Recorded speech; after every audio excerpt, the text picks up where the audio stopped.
바울이 아테네에 전도를 합니다. 그래서 아테네를 가서 딱 보니까 아테네는 그 당시 최고의 그 철학의 도시죠. 지식의 도시입니다. 따라서 이제 문화와 예술이 발달했는데 여기까지는 굉장히 감동을 받았죠. 바울도 굉장히 지식인이고 또 수준이 있는 사람이잖아요. 근데 이제 놀란 거는 파르테논 신전을 비롯해서 여러 신에게 바쳐진 신전들이 그 아크로폴리스에 가득한 것을, 도시에 가득한 것을 보게 됐어요. 그래서 감동을 받은 게 아니라 격분했다, 분노했다. 야, 이게 우상숭배가 너무 많구나. 그래서 이제 너희들은 심지어 알지 못하는 신에게 바쳐진 신전도 있는데 굉장히 그 종교성이 뛰어나구나. 그런데 알지 못하는 신이 궁금하지 않냐? 그러니까 내가 이제 그 알지 못하는 신을 알려주겠다. 그 진짜 하나님을 알려주겠다. 자, 이렇게 해서 바울은 설교, 전도를 하게 되는 겁니다. 그러면 이제 그 알지 못하는 신에게 바쳐진 신, 그러니까 그 종교성이 굉장히 탁월한 건 좋은데, 그런데 너희들은 실상 우상숭배하고 있는 거야. 그러니까 이 우상숭배라고 하는 것이 얼마나 잘못된 것인지 내가 말하겠다 해서 이제 그거를 이제 조목조목 지적을 하는 겁니다. 첫 번째로 24절의 말씀에 바울은 이렇게 말하죠. 우주와 그 가운데 있는 만물을 지으신 하나님께서는 천지의 주제시니 손으로 지은 전에 계시지 아니하시고, 그러니까 손으로 지은 전이라는 것은 그 신전이죠. 자기들이 섬기는 그 신들에게 바쳐진 신전인데 그거는 사람들이 건축해서 바친 거잖아요. 그러니까 손으로 만든 그런 작품입니다.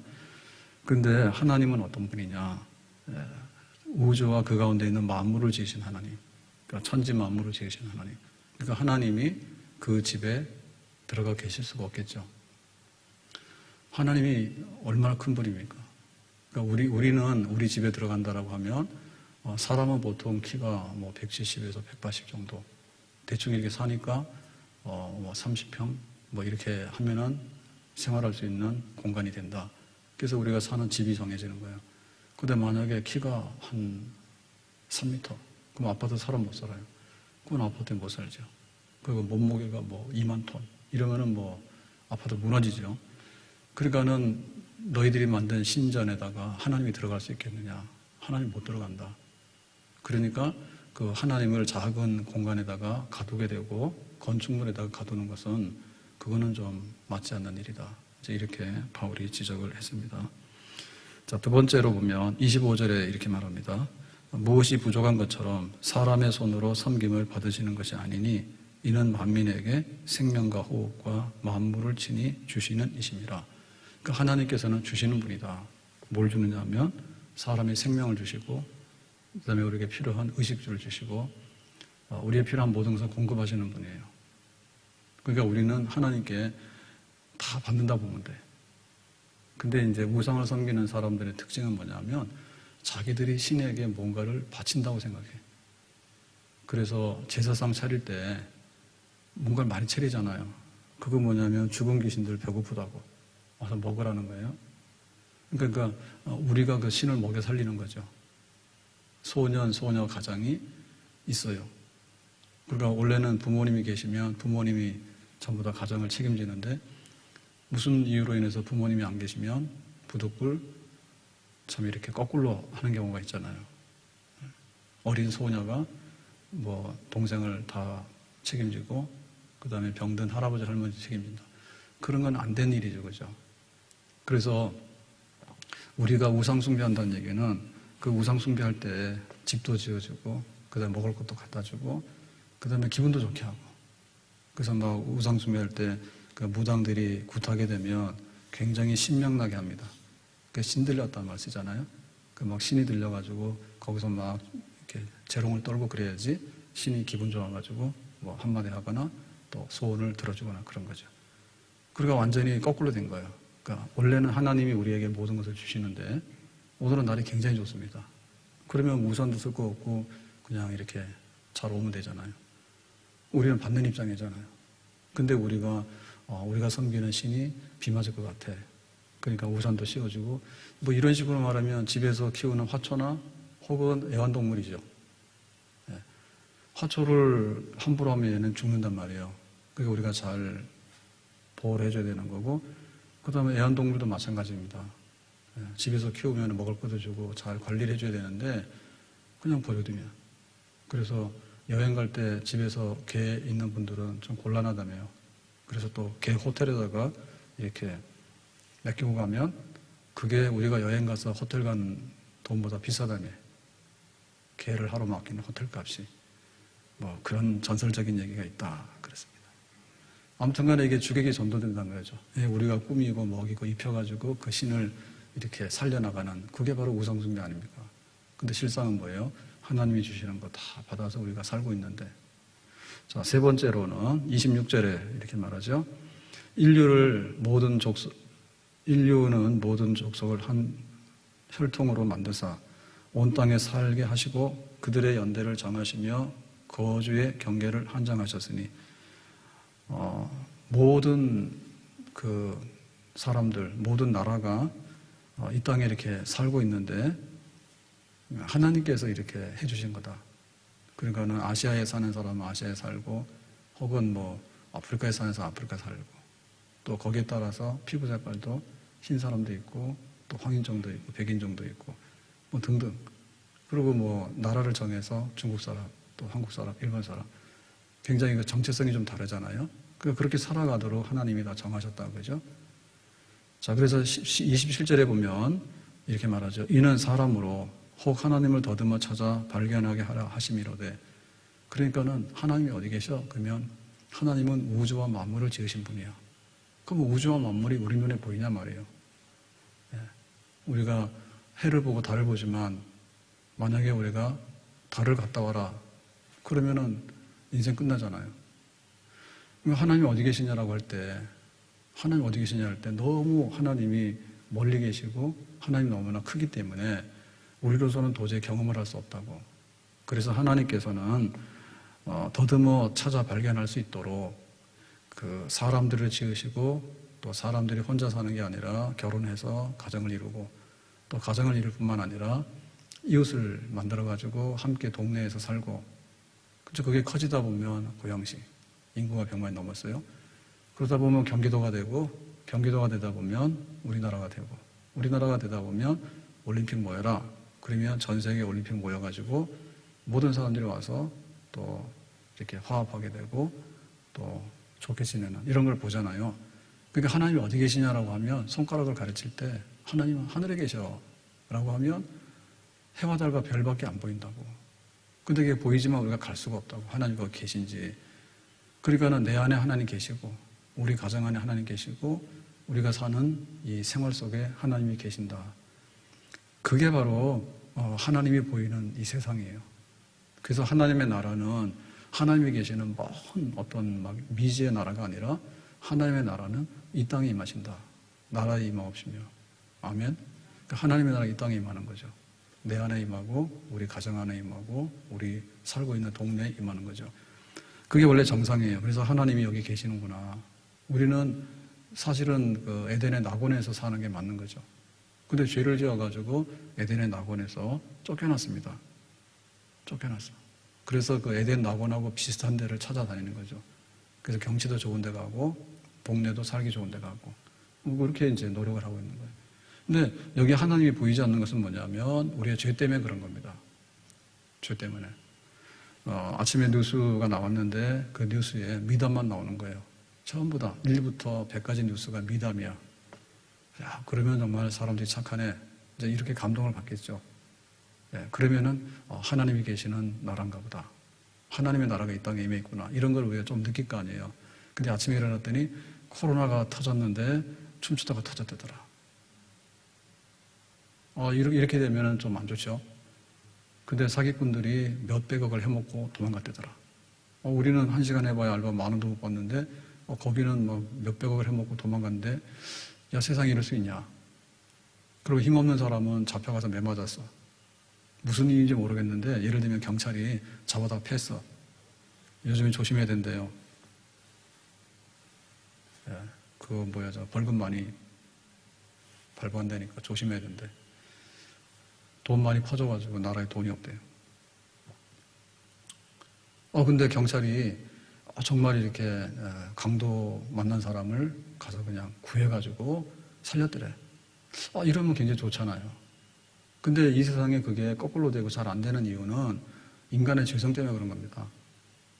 경찰이 어려운 사람을 도와줘야 되는데 경찰이 범죄 조직하고 연관해가지고 죄를 지었대. 이렇게 나오는 거는 우리 탓이지 하나님 탓이 아니라고. 그래서 정상적으로 보면 이 세상에는 정말 하나님이 눈에 다 보일 수 있는, 하나님이 안 보이니까 옛날에는 왕을 지었잖아요. 다윗 왕을 보니 하나님을 보는 듯 했지. 왜냐하면 다윗은 기도의 사람이고 찬송의 사람이고 다윗은 전쟁을 해도 하나님의 이름으로 늘 이기는 사람이잖아요. 다윗을 보니 하나님을 보는 듯 했잖아요. 근데 지금 뭐냐면 독재자, 아주 악독한 독재자, 이런 사람 보면은 김정은은 죽었다 했더니 또 살아났더라고.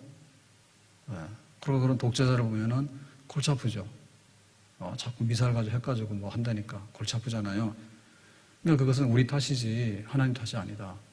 그래서 정상적인 세상이면 우리 가정을 보면서 가정이 행복하게 살면은 정말 천국이다 이런 느낌이 오죠. 1년에 한 번. 언제요? 잘 몰라요, 그거는. 어쨌든 간에 뭐 어버이날이나 혹은 뭐 부부 결혼 기념일이나 뭔가 있으면은 그때는 약간 가정이 천국 같은데 보통 때는 살벌하지. 없어져가지고. 그래서 이 세상에서 그래도 하나님이 더듬어서 보일 듯한 말 듯한 데가 바로 교회입니다. 교회 온다해서 하나님 다 보이는 건 아니에요. 그렇지만 교회 와서 이렇게 보면 정말 하나님의 나라가 여기 있구나. 그리고 하나님이 인정하고 또 하나님의 뜻대로 살려고 하는 사람들이 모인 걸 보면 하나님이 여기 계시는 게 맞겠구나. 그런 걸 좀 느끼죠. 그래서 영상으로 자꾸 앉아서 그거 화면만 보지 마시고 교회를 나오시라. 나와서 좀 성도들 보면서 느끼고 그렇게 좀 하는 게 좋겠습니다. 아무튼 간에 우상숭배라고 하는 것은 뭐냐면 그야말로 하나님을 건물 안에 좁은 공간 안에 가두려고 하는 것이고, 그리고 우리가 뭐 하나님을 이렇게 기쁘게 해가지고 뭔가를 얻어내려고 하는 것이고, 그리고 또한 우상숭배는 뭐냐면 이 세상에 하나님이 가득한데 하나님이 가득한 게 아니라 그야말로 우상이 가득하고 지옥으로 만들어 놓은 거, 그런 겁니다. 그게 바로 우상숭배 때문에 이 세상을 이렇게 파괴됐다는 얘기죠. 자, 그러면 네 번째로 가서 우상숭배는 뭐냐? 자, 28절에 이렇게 말합니다. 너희 시인 중에도 어떤 사람들의 말과 같이 우리가 그의 소생이라 하니.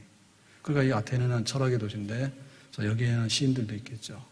그래서 잘 유명한 시인 중에 우리 인간이 신의 소생이다, 그러니까 신의 자녀다라고 하는 시가 있어. 그러니까 아테네 사람들이 생각할 때 그 인간의 위치가 거의 신과 밀접하다. 그러니까 여러 가지 신을 섬기면서 또 철학적으로는 범신론에 굉장히 가깝잖아요. 범신론. 세상은 신으로 가득 찼다. 그러니까는 신이 있으면 이 아테네는 신의 도시다. 혹은 신이 있으면 아테네 시민은 신의 아들, 딸들이다. 이런 생각을 그 사람들은 가지고 있었어요. 그러니까 한마디로 말해서 뭐냐면 굉장히 자기들의 그 인간의 자리를 거의 신성시하는, 우리는 신의 자녀들이야. 그렇죠. 국가에 대한 자부심이 있어야 되는데 너가 누구냐 할 때 우리 부모님은 박철수입니다. 박철수의 아들입니다. 라고 할 때 박철수가 굉장히 유명하면 자기가 그러는 거예요. 나는 박철수의 아들입니다. 자랑스럽게 얘기하는 거예요. 그리고 당신의 국적이 뭐냐 할 때 나는 대한민국입니다. 이런 거죠. 그죠? 조선 인민민주주의 이거 잘 못하잖아요. 그거 나는 대한민국 국민입니다라고 얘기하면 국가에 대한 자부심이 높은 거예요. 그러니까 너는 누구냐 할 때 나는 제우스 신의 아들입니다. 그 사실은 신의 아들이 될 수 없잖아요. 근데 이제 그런 신성에 도취하다 보면 자기가 이제 신의 아들이다. 이제 이런 얘기도 하게 되는 거예요. 그래서 우리 신화를 보면 단군 신화에도 보면 단군이 뭐죠? 그래요. 그럼 우리는 뭐야? 단군의 자손이래. 그러면 굉장히 신과 밀접한 조상을 가지고 있기 때문에 우리도 신과 밀접한 자손이 되는 거지. 그럼 다 민족마다 그런 식으로 하는 거죠. 우리는 지렁이 자손이래. 이런 민족은 잘 없습니다. 굉장히 그 신과 가까이 있는 신의 자녀들이다. 이런 자부심이 있는 거예요. 일본사는 특히 그런 거죠. 천황. 그런 게 있는 거예요. 그런데 어떤 일을 했느냐. 29절에 보니까 29절에 이와 같이 하나님의 소생이 되었은즉 하나님을 금이나 은이나 돌에다 사람의 기술과 고안으로 새긴 것들과 같이 여길 것이 아니니라. 그러니까는 우리가 성경적으로 말할 때 우리도 이제 하나님의 아들이다 딸이다 그러잖아요. 그죠? 우리도 그죠? 그럴 때 이것이 가능한 이유는 뭐냐면 하나님이 아담과 하와를 지었다. 그러니까 하나님이 인간을 지었는데 그러니까는 아담과 하와의 정상적인 자손 이런 경우에는 하나님의 자녀다라고 해도 틀린 말 아니죠. 하나님이 첫 인간을 지었으니까 첫 인간 아담과 하와의 자손들은 똑같이 하나님이 지은 것과 똑같죠. 그러니까 우리의 정체성에 대해서 우리는 뭐예요? 하나님의 자녀라고 얘기를 하죠. 하나님이 창조자니까 인간을 만들었으니까. 혹시 우리 중에 외계인 섞인 사람이 있어요? 외계인. 우리 부모나 할아버지나 조상 중에 외계인이 섞여가지고 아무리 봐도 아담과 하와의 자손이 아닌 사람이 여기 섞여 있는가? 좀 마스크 썼다 해서 심각하게 하지 말라니까. 없잖아요. 그러니까 우리가 신의 소생이다, 하나님의 자녀라고 하는 말이 틀린 말이 아니에요. 더군다나 죄를 지어서 하나님의 자녀가 박탈됐다고, 우리가 하나님의 자녀의 자리를 뺏겼다고, 잃었다고, 죄 때문에. 그래서 마귀의 종이 됐잖아요. 근데 이제 예수님을 믿어서 하나님의 자녀로 다시 회복했죠. 잃었던 생명을 찾았다. 그 얘기는 하나님의 자녀라고 하는 그 양자권을 우리가 찾은 거, 예수 믿어서. 아멘. 그러니까 우리는 하나님이 우리를 만들었다, 자녀다. 예수님 때문에 거듭나서 또 양자권을 통해서 하나님의 자녀가 됐다. 맞죠? 그런데 이제 아테네 사람들은 신의 소생이라고 생각한다고. 신들이 얼마나 많은지 몰라. 바카스도 신이야, 술신도 신이야, 비너스도 신이야, 미의 신이야. 막 신들이 많은데 거기 사는 사람들은 전부 뭐냐면 신의 자녀들인 거야. 우르 신의 자녀들이야. 자, 그랬으면 신의 자녀라고 하면 자기들이 섬기는 신에 대해서 표현할 때 어떻게 표현해야 되겠어요? 우리가 누구의 아들이야? 그러면 네 아버지 말해봐. 그러면 어떻게 말해야 되겠어요? 예, 우리 아버님으로 말씀하시면 존칭부터 시작해야 되겠지. 그래서 우리는 이렇지만 우리 아버지의 키는 5m예요. 뻥 좀 치고. 그 다음에 또 우리 아버지는 완전히 억만장자예요. 뭐 이런 식으로 해야 되죠.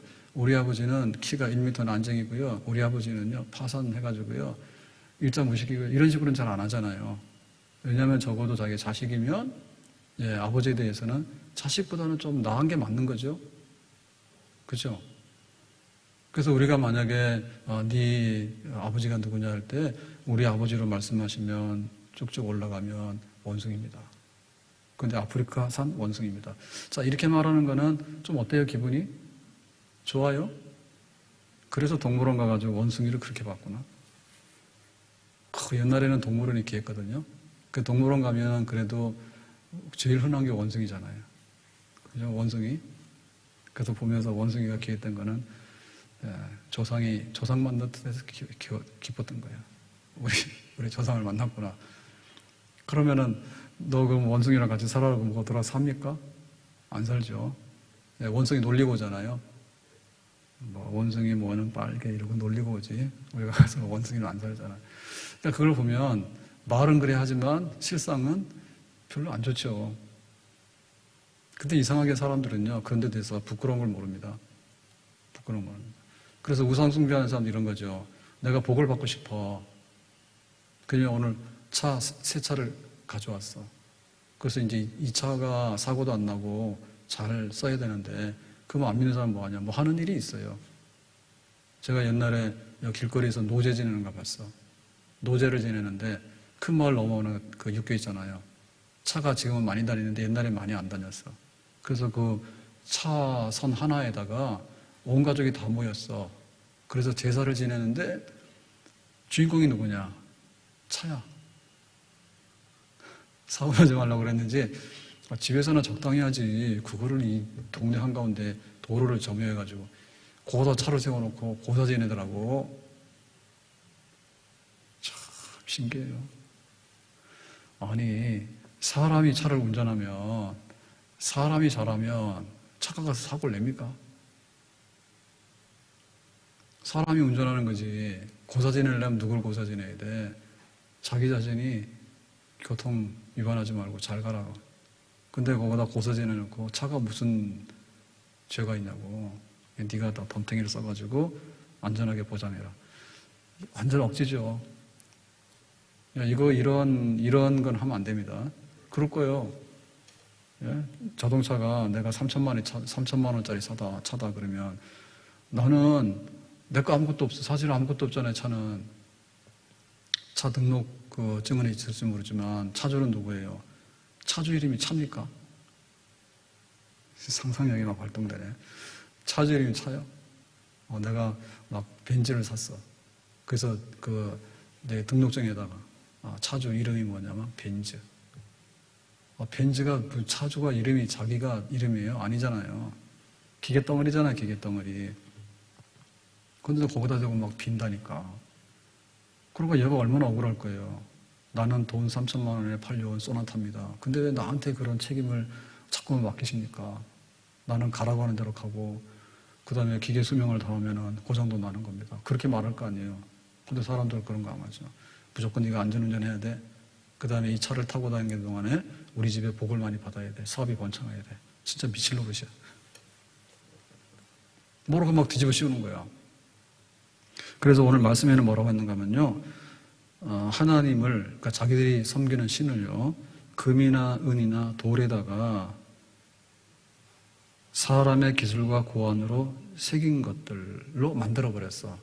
그러니까 우리가 이제 아는 대로 돌상, 그 다음에 나무에다 뭘 깎아가지고 만들고 이제 이런 식으로 한 거죠. 금, 그 다음에 보석 이런 걸 가지고 꾸며가지고 신이라고 하는 거지. 그렇게 표현한 거죠. 그러니까 이거 만드는 사람 누구예요? 신의 소생이잖아. 신의 아들, 딸들이야. 신의 아들, 딸들이 자기가 섬기는 신을 표현해봐라. 그러면은 좀 아버지 욕먹일 일을 하면 안 되잖아. 그랬더니 돌에다가 깎아가지고 이런 걸 만들어놨어. 석상을 만들어놨어, 석상을. 그래놓고 이게 우리 신이라고. 우리가 신의 아들인데 우리 조상이 이 돌덩어리라고 이렇게 하는 거지. 무슨 얘기인지 아셨어요? 모르면 할 수 없는 거예요. 그러니까 자기가 인간인데 네가 섬기는 내가 인간인데 우리는 인간 중에서 특별한 인간이란 말이야. 신의 아들, 딸인 거야. 굉장히 수준이 높아. 거의 신과 아주 그냥 경계선에 살고 있는 사람들이야. 그런데 신을 표현해봐라 라고 했더니 표현하기를 돌덩어리에다가 그림 하나 그려놓고 이게 자기 신이라 얘기를 하니까 너무나 실망스럽겠죠. 실망 안 돼요? 워낙에 많이 해보셨구만. 너무 실망스럽잖아요. 가가지고 이렇게 부적 하나 써서 줍니다. 그러면 그놈을 돈 1,000만 원 주고 사가지고 와서 주머니에 넣고 베개 밑에다 넣고 그러고는 막 잡니다. 사기당해서 분하지도 않아요? 교회 와서 돈을 헌금하려고 그러면 10,000원짜리가 헌금되려고 그러면 이렇게 다르르 떠는데 아까워가지고 부적 사는 데 가서는 막 몇천만 원짜리 신내리는 구슬 몇 억짜리 그걸 하고 나서 자기가 가만 생각해 보니까 내가 무슨 짓 했지? 이렇게 좀 생각 안 돼요? 가서 막 보이는 데도 빕니다. 여기도 있습니다. 마당에, 성당 마당에도. 커서 그거 왜 하나 모르겠어. 옛날에는 그게 아니었거든. 근데 지금은 멋있는 마리아로 갖다 바꿔놨다고. 그러면 옛날 마리아는 뭐야? 쓰레기통에 들어갔지. 그 마리아가 원한을 품었겠네. 그 마리아와 이 마리아가 서로 간에 싸울 거 아니야. 나는 폐기 처분됐고, 지금은 여기도 이제 불안하죠. 좀 있으면. 갖다 버릴지 모르니까. 근데 사람은 뭐냐면 그렇게 해놓고 만족을 한다니까. 마리아요, 마리아요. 이러고 막 비는데, 하나님 보실 때 뭐라 했어요? 황당하겠죠. 예? 하나님께 비는 건데, 기도를 하는 건데, 갔다가 실상은 마리아 상 앞에서 아주 그냥 경건하게 해가지고는, 그러고는 이제 손을 모아서 막 기도를 하잖아요. 꼭 왜 그렇게 할까요? 기도하면서 이상하다는 생각 안 들어요? 내가 하나님께 기도하고 있는데, 와서 누구 앞에서 지금 하고 있는 겁니까? 보이는? 그거 앞에서 하잖아요. 형상 앞에서 하잖아요. 그게 실제로 우상의 현실이다 그거지. 돌이나 나무나 이런 거. 그 다음에 여기에 좀 멋있게 한 거는 뭐냐면 돌덩어리 갖다 놓고 이게 우리 아버지다라고 하기에는 좀 양심의 가책이죠. 그죠? 돌덩어리. 그러니까 뭡니까? 돌 중에서도 좀 멋있는 돌. 그러고는 돌 가지고 좀 이렇게 다듬어야 되겠죠. 석공들이 좀 다듬어가지고 거기다 조각도 하고 그래서 이제 공을 들이면은 조금 멋있어 보이겠죠. 그렇지만은 성분은 뭐예요? 성분은 그냥 화강암 똑같아. 그냥 버려진 화강암이나 갖다가 다듬어서 조각해놓은 화강암이나 돌 성분은 화강암이 똑같지. 근데 거기 달라진 게 뭐냐면 사람이 인위적으로 손을 댔잖아요. 그러면 우리 아버지가 인위적으로 손대면 우리 아버지가 좋아졌다 나빠졌다 합니까? 종자는 똑같지. 종자는 똑같지. 근데 다만 사람의 기술이 거기 들어간 거죠. 그러니까는 실제적으로 자기들이 섬기는 신의 그 신상 있잖아요. 신상을 보면서 감동받는 거는 그 조각가의 조각 예술성을 감동받는 거지 그 신에게 감동받는 게 아니야. 그렇죠? 그 신 자체에게 감동받는 게 아니라 그 석굴암이 있다. 그럼 석굴암에 부처상이 굉장히 뭐 인자하고 뭐 어떠고저떠고 있다. 그러면 그거 만든 사람의 작품이지 다보탑이나 석가탑을 만들어놔도 그 석공의 작품에 대해서 우리가 예술적인 가치를 인정하는 거지 거기에 부처님이 계신 건 아니잖아요. 돌덩어리에. 어떻게 부처님이 돌이 됐을까? 부처님이 탐복할 일입니다. 나는 인간으로 와서 이렇게 수행하기 위해서 고생을 했는데 이 돌덩어리를 자꾸 나라고 한다면 그게 뭐냐 이렇게 할지도 모르겠죠.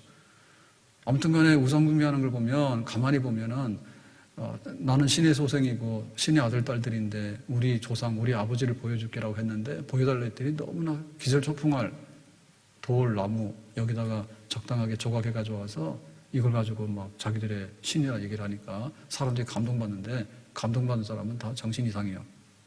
영적으로 이상하니까 거기에 감동을 받지 영적으로 똑바르면 야 내가 이 정도가 되는데 우리 조상이 지렁이라고? 그건 아니지. 그렇게 판단할 겁니다. 그래서 이제 이렇게 우상숭배하게 되는 것은 뭐냐면 한마디로 인간이 하나님을 섬기게 되잖아요. 네. 인간이 하나님을 섬기게 되잖아요.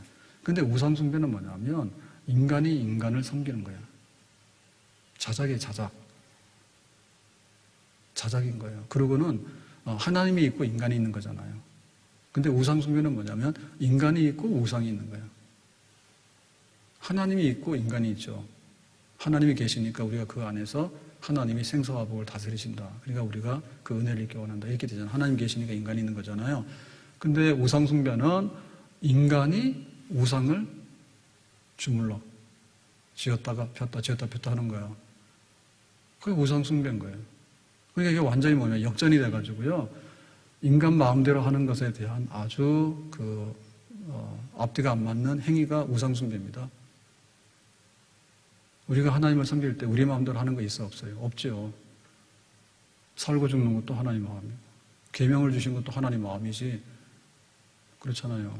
그러니까 하나님이 모든 걸 주관하시고 하나님이 말씀하시는 대로 우리는 살면 되는 거지. 근데 우상숭배하는 사람들은 뭡니까? 그게 아닌 거예요. 내 마음대로 하는 거예요. 근데 내 마음대로 하는데 뭔가 좀 끌고 와야 될 게 있으니까 그 우상숭배라고 하는 끌고 와가지고 사실은 인간이 높아져서 우상에다가 뭐 해내라 말아라. 그 다음에 이제 마음에 안 들면 이거 버리고 딴 놈을 갖다 놓고 그렇게 하는 겁니다. 배고프냐? 밥 줄게. 네가 오늘 뭐 나한테 해주는 게 마음에 안 들어. 그러니까 내가 또 다른 신을 섬길 거야. 너는 가라. 그렇게 하는 거죠. 그래서 그 인간의 그 죄악상과 인간의 그 모순된 것의 총체적인 덩어리다. 이렇게 보시면 돼요. 마트 간 물건 많잖아요. 백화점 간 물건 많잖아요. 그런데 영적으로 볼 때 우상숭배는 잘못된 것의 백화점이고 우상숭배는 잘못된 것의 마트야. 우상숭배는 영적으로. 그래서 영적으로 잘못된 게 진짜 잘못된 건데 그 영적으로 잘못된 것은 한마디로 어떻게 표현되냐면 하나님께 경건하게 예배를 드리는 사람은 정상. 근데 그 우상숭배에 빠져가지고 내가 주인이고 내가 잘 되기 위해서 너를 이렇게 때로는 돌로 만들었다. 또는 나무로 만들었다. 때로는 이 건물 안에다 갖다 놨다가 때로는 마음에 안 들면 갖다가 바깥에다 버려놔서 비바람 다 맞게 하고 그러니까 인간의 그 영적으로 잘못된 것의 총체적인 난백상을 표현하는 것이 바로 우상숭배다. 그렇게 보겠습니다. 그러면 이제 여기에 대해서 잘못됐잖아요. 그러면 어떻게 해결할래? 그래서 이제 바울이 마지막 결단을 촉구합니다. 30절에 이렇게 말하죠. 알지 못하던 시대에는 하나님이 간과하셨거니와. 그래서 간과라고 하는 것은요, 그냥 봐줄게. 내가 지금은 말하고 싶지 않아. 이게 이제 간과입니다. 지나가는 겁니다. 언제요? 알지 못하던 시대에는. 그러니까 하나님께서 이제 처음에 세상을 만드시고 이 자연계시, 그러니까는 봄, 여름, 가을, 겨울, 아침, 저녁, 그리고 이렇게 돌아가는 모든 이치를 볼 때 정말 하나님 만든 세상이다. 이거를 보였는데 죄가 들어오기 전에는 그걸 보고 알았어요. 그래서 에덴 동산에서 하나님이 이렇게 오시면은 아담아 그러면 예, 그러고 알았단 말입니다. 근데 이게 죄 짓고 나서 이 자연 계시를 통해서는 아는 게 굉장히 어려워졌어요. 그래서 이제 특별 계시를 통해서 알게 되는데 그 특별 계시를 통해서 안다 하더라도 사실은 하나님께서 많이 봐주시는 거예요. 십계명이 있는데 십계명대로 못 하더라도 다 처분 안 해. 만약에 하나님께서 십계명에 의해서 너는 이런 죄를 지었어. 그래가지고 다 처분하기 시작하면 살아남을 사람 아무도 없지. 그리고 하나님께서 그냥 이렇게 참기도 하시고 이렇게 지내왔단 말입니다. 알지 못하는 시대는, 구약 시대에는, 지금까지는. 그런데 이제 이게 하나님의 구원 역사가 이렇게 진행에 대해서 드디어 이제 마지막 하나님께서 이제 구원하려고 하는 마지막 그 시대에 오게 된 거예요. 지금 시대, 신약 시대에 오게 된 거예요. 자, 그러니까 어떤 일이 벌어졌는가 하면 30절에 이제는 어디든지 사람에게 다 명하사 회개하라 하셨으니. 그러니까 이제는 내가 그냥 대충 간과하는 게 아니고 엄격하게 이제는 내가 책임을 물어야 되겠어. 그리고 마지막 계시가 뭐냐면 특별 계시 중에서 마지막 계시가 예수님 계시입니다. 하나님의 아들을 이 땅에 보내신 거예요. 하나님이 세상을 이처럼 사랑하사 독생자를 주셨으니 이는 저를 믿는 자마다 멸망치 않고 영생을 얻게 한다. 그러니까 그 마지막에 아주 최종적인 계시를 보낸 거죠. 하나님의 뜻을 보낸 거죠. 그렇기 때문에 이제는 다 회개해. 깨끗하게 우상을 버리고 하나님께로 돌아오도록 해. 라고 이제 하나님께서 최후 통첩을 하실 때가 된 거예요. 그래서 예수님의 십자가를 통해서 최후 통첩을 하시는 거야. 이제는 회개해야 돼. 더 이상 내가 그냥 지나가지 않아. 너희들 변명해도 소용없어. 우상숭배에 대해서 이제는 내가 봐주지 않아. 소용없어. 이렇게 하시는데, 자, 31절에 구체적으로 이렇게 말합니다. 이는 하나님이 회개하라. 이제는 내가 최종적으로 심판하겠다. 이렇게 한 것은 이는 정하신 사람으로 하여금, 그러니까는 하나님이 심판하는데 그 심판할 수 있는 심판자를 정하신 거예요. 그러니까 우리가 알고 보면 이게 바로 예수 그리스도죠. 하나님의 아들 예수 그리스도입니다. 그러니까 하나님의 아들 예수 그리스도를 이 땅에 보내셔서 이제는 심판하도록 정했다. 천하를 공의로 심판하는 날을 작정하시고, 그래서 심판한 날을 작정했다는 얘기는 뭐냐면 그 심판의 대의가 임한 거예요. 심판할 수 있는 그 날이 정해진 겁니다. 언제 시험 치겠다, 언제 재판하겠다, 그 날짜를 정한 거예요. 그럼 우리가 알고 보니까 이게 뭡니까? 예수님께서 초림하셨을 때 이제 십자가에서 죽으시고 이제 그게 이제 심판의 날이죠. 근데 이 심판의 날은 아직도 약간 유보됐거든요. 그래서 완전하게 심판을 집행하시는 날은 언제냐면 예수님께서 다시 오신다. 예수님께서 재림하실 때 그때는 완전하게 심판을 종결할 것이다 라고 했어요. 지금도 약간의 기회가 있어요. 지금도 예수 믿으면 기회가 있어요. 근데 예수님 재림하셔서 딱 오고 나면 완전하게 이제 기회는 상실되는 거예요. 그거는 그야말로 심판인 거예요. 날이에요, 그날. 이에 그를 죽은 자 가운데서 다시 살리신 것으로 모든 사람에게 믿을 만한 증거를 주셨음이니라. 그러니까 이제 그 심판을 받을래, 심판을 면할래 라고 하는 그 증거가 있는데 그 근거가 있단 말입니다. 내가 심판을 받을 사람이 되기도 하고 내가 심판을 면하고 구원받을 사람이 되기도 하는데 그 근거가 뭐냐면 그를 죽은 자 가운데서 다시 살리신 것으로 그랬죠. 그러니까 예수님께서 이 땅에 오셔서 하나님의 아들인데 십자가에서 고난받고 죽으셨어. 그것은 우리의 죄를 대신하심이고 예수님께서 3일 만에 다시 살아나셨어. 그것은 우리의 죄가 없어졌다. 우리의 의의 증거가 된다. 예수님의 부활은. 그러니까 예수님의 죽으심은 우리의 죄를 대신했고 예수님의 다시 사심은 우리의 의의 증거이다. 그런데 이거는 뭐냐면 예수님이 행하신 십자가의 구원 사역을 우리가 믿음으로 이렇게 수납을 해서 받아들이면, 영접하게 되면 마치 우리가 십자가에서 죽고 다시 부활한 것 같은 효력을 발생해요. 믿음으로. 아멘. 그러니까 예수 믿으면 죄 사함 받고 이제는 우상의 자녀가 아니라 하나님의 자녀로 다시 거듭나는 약속이 있는데 하나님께서 그렇게 효력을 발생하시겠다. 그러니까 심판할 때 근거는 이것밖에 없다라고 하는 거죠. 야, 네가 백두산 가서 가봤냐? 그때 백두산에 가보니까 신성이 느껴지고 하나님을 알만하더냐? 그래 안 그래? 하나님 그걸로 심판 안 하시는 거예요. 자연계시로 심판 안 하셔요.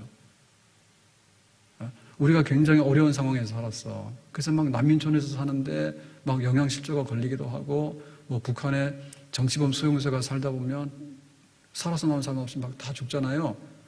너는 그런 환경에서 살았기 때문에 너는 심판을 받아야 되겠네? 그렇게 말 안 해. 만약에 정말 지옥 같은 상황에 있다 할지라도 내가 예수님을 믿었으면 너는 그것으로 인해서 내 자녀가 된 게 맞아 라고 하는 거예요. 그죠? 그러니까 자연 환경으로 되는 게 아니고, 그리고 구약에서 하나님께서 말씀해 주셨는데, 계명을 말씀해 주셨는데 그 계명대로 살았느냐라고 하니까 다 흠이 있는 거예요. 심지어는 바울도 자신 있다 했잖아요. 나는 의인이다. 내가 율법적으로 나는 얼마나 열심히 살았는지 몰라라고 했는데 나중에 보니까 뭡니까? 큰 건 없지만은 티끌과 먼지는 너무 많다는 걸 알았죠. 그걸로 하나님께서 심판하신다면 바울도 역시 지옥행이라. 제가 우리 집에 얼마 전에 청소기를 샀습니다. 로봇 청소기. 그래가지고 얘가 청소를 하는데 이렇게 막 막대기 달려가지고 소리 나는 그런 청소기 있잖아요. 끌고 다니는 거. 그거 잘 귀찮아서 안 하게 되잖아요. 그래서 로봇 청소기를 샀는데 조그만하잖아요. 이렇게. 그런 걸 시켜놓으면은 하여튼 간에 머리는 나빠. 그 인공지능이라는데 내가 하면 5분만도 안 걸릴 거를 한 1시간씩 하더라고. 돌아다니면서. 뭔가 다 하더라. 근데 이게 요만해가지고요. 막 이렇게 테이블 밑에도 막 들어가고 돌아다니면서 잘해. 그래서 얘가 뭐 청소하겠느냐. 요러 쪼만하잖아요. 동그래가지고. 하겠느냐. 집집마다 다 있다며요. 앞으로는 그런 거 좋은 거 있으면 미리 좀 말씀해 주세요. 그래가지고 얘가 뭐 청소하겠냐 싶었는데, 청소를 시키니까요. 청소는 제가 맡겠습니다. 이렇게 말 잘 들어요. 진짜네, 세상에서 이렇게 말 잘 듣는 놈은 내가 처음 봤어. 내 교인들 말 안 듣죠. 집에 애들도 말 안 듣죠. 어디 가면 뭐 말 듣습니까? 병원 가도 의사 마음대로 하지 내 마음대로 하면 아무것도 없잖아요. 근데요, 청소기는 버튼만 누르면 청소는 제가 하겠습니다. 한마디도 내 거부라는 거 못 봐서. 말 잘 들어. 근데 어느 날 말 안 듣거든요. 청소통을 비워주세요. 이런다고. 그럼 할 수 없이 청소통 비워줘야 돼. 근데 가보니까 먼지 굉장히 많더라고. 먼지가 없는 것 같은데 그 먼지가 굉장히 많아. 그러니까 얘가 청소를 잘하는 거예요. 그러니까 하나님께서 구약에 계시해 주신 그 말씀대로 이렇게 막 우리를 심판하면은 마지막 심판날 다 꾀기죠. 뭐 말씀도 못 듣겠지만은 우리가 막 우상 숭배한 게 얼마나 많아요. 다 꾀기야. 그러니까 하나님께서 그 근거를 뭐냐면 예수님의 십자가의 죽으심과 다시 사심으로 인해서 네가 믿음으로 거기에 동참하게 되면 네가 죄가 없어져서 하나님의 자녀가 됐다라고 하는 인정을 받게 돼. 나는 그걸로 판단할 거야. 마지막 심판날에. 아멘? 아멘? 그러니까 우리가 앞으로 심판 받는데요. 다 심판 받습니다. 그런데 심판받아서 심판으로 갈 겁니까? 아니면 옳다 인정받아서 구원으로 갈 겁니까? 옳다 인정받아서 구원으로 가는 줄 믿습니다. 그러니까 이것은 뭐냐면 전 세계적인 심판이 되는 거예요. 전 세계적인. 그러니까 누구도 피할 수 없어요. 뭐 아시아 사람, 아프리카 사람, 전 세계 모든 인종, 모든 사람, 그리고 모든 시대의 사람 다 끄집어내는 거예요. 아담부터 끄집어내가지고 전부 다 모든 사람들이 나와서 하나님의 심판대 앞에 서게 될 것입니다. 피할 수 있는 사람 아무도 없어요. 그러니까 결국에 이것은 피한다고 될 일이 아니라 항복하고 자수해서 하나님 앞에 옳다 인정받는 그런 자리에 쓰는 게 중요한 거예요. 나는 예외가 아니다. 나는 예외다 없습니다. 아무도 예외가 없습니다. 자, 두 번째는 뭐냐면 이 심판은 공의로운 심판이에요. 자, 공의롭다는 얘기는 뭐냐면 오심이 없어. 근데 우리나라 좋아지는 게 많은데 좋아지긴 좋아지는데 근데 그렇다 하더라도 너무나 혼란해요. 그래서 바로잡히는 것도 많은데 바로잡는 걸 2번 바로잡으면 거꾸로 가는 거 아시죠? 그런 현상들이 많이 있어. 그래서 이 사람이 기부왕인 줄 알았더니 완전히 사기꾼 왕이네. 법도 그런 거예요, 법도. 법도 옛날에 잘못된 재판을 올바르게 하는 건 좋은데, 올바르게 아니라 두 번 굴러가다 보니까 뭐냐면, 이게 진짜냐. 그런 의구심도 생기는 거예요. 6.25 때 죽은 사람 뭐야? 그럼 자손만대 잘 먹여 살도록 해야 되는데, 지금 와가지고 뭐한 사람들은 보상을 엄청나게 많이 받는데, 그때 정말 끌려가가지고 피해본 사람에 대해서는 국가가 많이 못하잖아요. 그런 걸 생각하면 이게 정의인가? 이런 생각 들죠. 그런 일들이 많습니다. 그러니까 공의로운 심판이라는 것에 대해서 지금 그렇다라고 말하기가 어려운 점이 굉장히 많아요. 왜냐하면 정권이 바뀔 때마다 바뀌니까요. 대통령도 잡혀가서 감옥 가 있고, 대법원장도 잡혀가서 감옥 들락날락. 재벌 그룹의 그 오너들이 다 범죄자 아니에요? 우리나라 온전한 사람 어디 있어요? 우리 같은 사람 경찰에 잡혀가. 제가 그 목매단 사람 신고해가지고 그 사람 어떤 데리고 갔잖아요. 죽는 건 아니지만 데리고 갔잖아요. 그때 나는 상 받을 줄 알았어. 그랬더니 문자가 왔어요. 뭐라고 왔느냐? 경찰에서 신고했는데 그 설문조사에 참여해 주시면 고맙겠다 하더라고. 그래서 내가 신경 껐어. 바쁜데 내가 그 설문조사하게 생겼냐고. 출동 빨리 왔나 그거예요. 그래서 빨리 왔다 그러면은 거기다가 이제 점수 주고 만약에 왔다 그러면은 그런 거 하겠지. 그게 중요한 게 아니잖아 지금. 그러니까 평가 기준이 다 달라. 평가 기준이. 그러니까 대학도 엉망진창 아닙니까? 우리 때 대학 갈 때는 진짜 쉬웠거든요. 본고사요. 본고사도 1차, 2차 해가지고 딱 끝나. 3차도 없어. 3지망도 없어. 1차 선수 안 되면 2차에서. 그럼 끝나는 거예요. 수학 문제 하나 풀면 들어가고 하나 틀리면 못 들어가는 거예요. 지금은 막 내신에다 뭐에다 하니까 조국 딸이 나오는 거예요. 할 말 많아. 그럴 수도 있는 거지 이런. 그러니까는 정의가 어딨냐고. 정의가. 그런데 마지막 심판 때에는 공의롭게 하나님이 오심 없이 재판장 자체도 이게 진보 성향이냐 보수 성향에 따라 다르니까 이게 무슨 재판이요? 그러니까 막 권력 잡으려고 날린 거예요. 권력 잡아서 그런 사람 갖다 앉혀놓으니까 진보면 진보대로 하는 거고 보수가 권력 잡으면 또 보수대로 할 거예요. 그 재판 막 다 뒤집어지는 거예요. 공평하지 못해요, 세상은. 세 번째, 이것은 너무 명확하다. 그러니까 이제 딱 답은 하나입니다. 자, 우상숭배 아테네 너무 많은데 다 청산하자. 하나님께서 마지막 심판은 하나님 아들 예수님을 통해서 십자가의 복음을 받고 이제 판단한다는 이것밖에 없다. 이 복음을 전했습니다. 오늘 우리에게 하나님 앞에 우상숭배 다 청산하고 예수 믿어서 구원받는 것, 이 복음을 자랑스럽게 생각하고 그리고 여기에 해당하는 사람도 안 믿는 사람들이잖아요.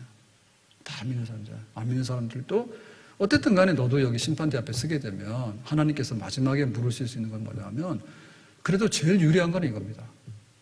네가 저연계시를 통해서 하나님 봤냐라고 말하면 우리는 하나도 답을 못 하거든요. 그런데 그런 그 성경에 있는 특별 계시 말씀을 통해서 네가 이런 거 다 지켰느냐, 네 양심 지켰냐 그래도 우리는 불리해요. 그 어떤 사람이 그걸 얘기를 했어요. 세상에서도 전부 다 범법자네요. 국회의원 거의 다 별단 사람들입니다. 국회의원. 그러니까 우리에게 마지막 희망이 될 수 있는 건 뭐냐면 하나님 심판 앞에 섰을 때 하나님께서 하나님의 아들 예수님을 보내서 우리에게 살 수 있는 마지막 기회를 주신 거가 우리한테 제일 유리해. 아멘? 사실은 그거밖에 답이 없어요. 그래서 예수 믿어서 내가 의롭도 안 받고 하나님 앞에 쓴다라고 하는 것 밖에는 우리에게는 복음이 없고 희망이 없다. 이 십자가 복음 굳게 붙들고 또 전도하고 또 이 시대를 우상숭배 가운데서 해치고 살아나가는 믿음의 사람 되기를 예수님의 이름으로 축복합니다. 기도합니다. 오늘 주신 말씀과 같이 우상숭배 버리고 예수 믿어서 구원받고 하나님의 자녀로서 복되게 살기를 원합니다. 예수님의 이름으로 기도합나이다. 아멘.